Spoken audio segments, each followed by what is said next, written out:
Please welcome our next competitor, PhD student, Janine Arana from the College of Agriculture. In 2020, she joined the Meyers lab in the Department of Horticulture and Landscape Architecture at Purdue University as a graduate research assistant. Throughout her time at Purdue, she has been deeply involved in organizing various professional and recreational activities to enhance her peers' grad school experience. Jeanine fell in love with riding roller coasters at the age of 20 and has made it a goal to ride as many roller coasters as possible. The title of her presentation is entitled Cover Crops in the War Against Weeds.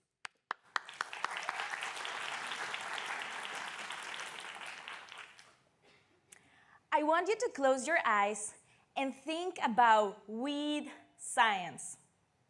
Now stop. I'm not referring to that kind of weed. I'm talking about unwanted plants that cause food crop production losses. In the weed science world, we often talk about the war against weeds. In this war, I see myself as a researcher warrior. But my weapon isn't a sword or a gun, it's a hammer. You might be wondering, why a hammer? In agriculture, we have a concept called many little hammers. This refers to using multiple strategies, each a little hammer, to effectively control weeds. The most common strategy is using chemicals called herbicides. Herbicides are like special potions that farmers spray on the weeds to eliminate them. Unfortunately, they can unintentionally harm the environment, animals, and humans. The good news is that there are other, less harmful strategies, including planting cover crops. Cover crops are crops grown not for harvest, but to cover and protect the ground. However, only about 8% of the United States farmers utilize them. Why? Mostly due to a lack of information on which cover crop to choose and how to use it effectively. So here's where my research steps in. I use several cover crops as my hammer to fight weeds in the walkways of strawberry fields.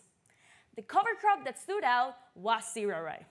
Now, what made zero rye so impressive? It completely controlled weeds without compromising our strawberry production.